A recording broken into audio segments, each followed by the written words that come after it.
Big g'day and welcome to another edition of the RDFNL Netball Show. Looking back a little bit on last week and looking ahead to this week, my name's Andy, I'm joined by Tara Murray, and what an exciting round 3 action we saw of RDFNL Netball. It was, I think, last week's netball show, I didn't know who to tip in a few of these games, and there was quite a few close ones, even a draw, so it was a really good round in netball, and we're starting to see the sides sort of sort themselves out and know where they sort of fit. Absolutely. The first game we'll take a look at is Macedon and Rupo. What was the Cats just getting up in a hard-fought contest against the Ruperswood side that are improving? So your thoughts on that particular game?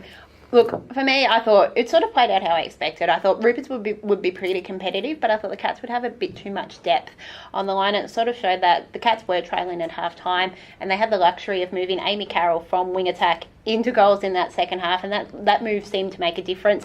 Not many sides have the luxury of moving a Ryan medalist from a position we haven't seen them play a lot of to a position we normally see them play. So that was, I think, in the end was different. I think Rupert would be pretty happy. Speaking with Di McCormack the week before, she wanted to be competitive against Macedon, and they were certainly that.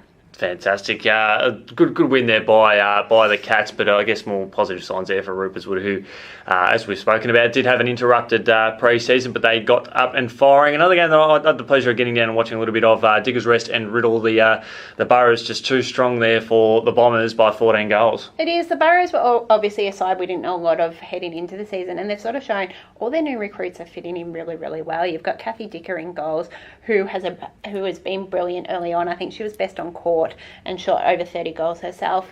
The Bombers weren't at full strength. They were missing Lauren Close.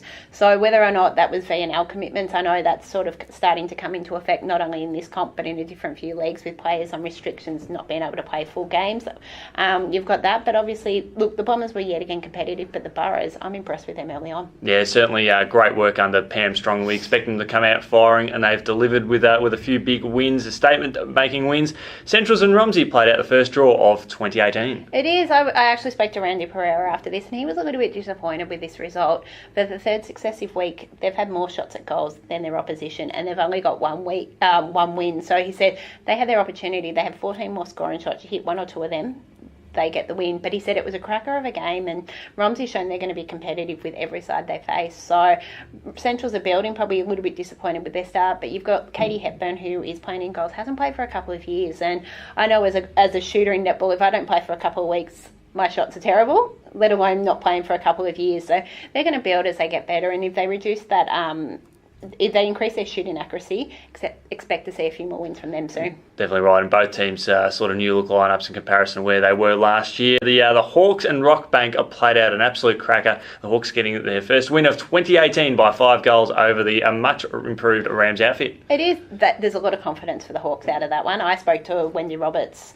after the game, and she was ecstatic. I think these two sides last year were around the similar spot, but the Rockbank got over the line, and the Hawks, I think, were a little bit disappointed with that 12 months ago, thinking we should have won that game, and they came out and showed that they have improved this year. We saw the best game from Tara Burnup since stepping into Wood End Colours, and they came from behind at 3/4 time and ran over the top of them. So it was a 5-goal win and a very confident boost in one. You've got a very, very young Wood End Heskett side, and they're all building together. So you've got a lot of promise with that side, and I think, a lot of encouraging signs. A lot of encouraging signs there for the Rams as well, because they are showing significant improvement.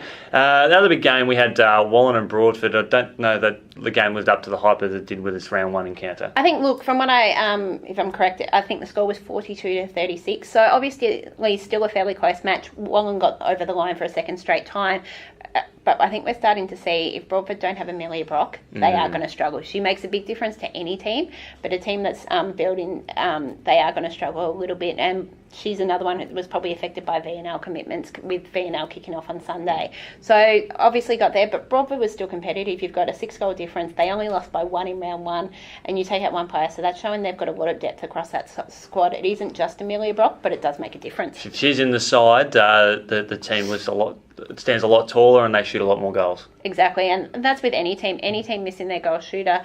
Like if you take out Beck Caldwell from Riddle, that makes a difference. You take out Kathy Dicker from Diggers Rest, that makes a difference. So it's going to affect any team that loses their goal shooter, and we're sort of seeing that early on. Run through the games we've got this weekend. Riddle and Melton Centrals. This could be a cracker. This could be a cracker. Obviously, both sides are only 1 and 3, but both could have been competitive in all their matches and could have obviously had different results. You look at Diggers, if you look at Riddle, one end you've got Beck Caldwell, the other end you've got Lauren Close. They're two of the best players in the competition without anyone else. It's how their younger players stand up is the key for them. And then you've also got Melton Centrals. You've got Beck Morabito, another gun goal shooter in this competition. And if they reduce their misses, I think it'll be a cracker.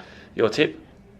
Riddle? But I've got no convincing thoughts on that one. It could go either way. I'll tip Centrals to get up and get all their hard work together to come up with a really good win there. Rockbank and Broadford, the Rams showing a bit more improvement this year, and including that really big win round 1 over Centrals against Broadford side, who have yet to really sort of go on with a really big victory this year. And I think Rockbank will come into this match disappointed with their loss against Wood End Heskett. That's one of those matches they would have put themselves down for a win, and they didn't. They weren't able to match it in that last quarter. So for Broadford, if they've got Amelia Brock, they'll make a big difference. That will give both sides a big shooter at each end. Rockbank has Rebecca Hicks, who doesn't miss many goals, and she's made a big difference to that side already. So it'd be an interesting one. I saw Rockbank round 1 and they were impressive, so I will tip them, but it sort of depends on who lines up for Broadford.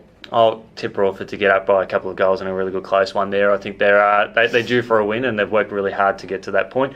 Romsey and Wood End Heskett, this could be another interesting contest. Look, I think Romsey's got a bit more experience, and that could be the key for them in that lineup. They've got a lot of premiership players still in that side, and they're yet to field their full strength side as well. So I think that could be the key there, a little bit more experience for Romsey. Saying that, Wood End Heskett will take a lot of confidence in from their win last week. So you've got probably one of the more experienced sides against one of the up-and-coming sides.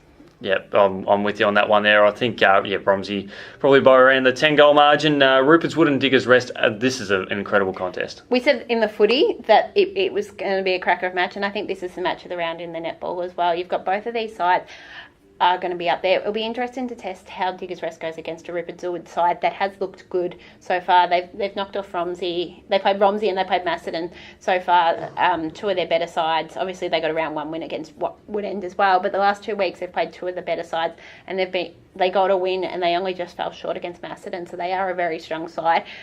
Diggers Rest, they're the one that's sort of surprising everyone. All their new players have fitted in really well, and I'm quite interested to get down and look at this one. Yeah, for me, I think Diggers Rest will be the smoky this year, and they will not only win their first final this year, they'll make finals, but they'll not only win their first final, but they might go all the way to the big dance. I think there's just a lot of improvement, a lot of self-belief within that playing group, and they're playing strong. And look, everything they've shown, I can't disagree at this point. I think they are a lot better team than what they are. They're probably a little bit more even across the board, a bit more strength in those areas. So yeah, I think Diggers Rest will get over the line this week. And we finish up with another really, really good game. We've got Macedon and Wallen.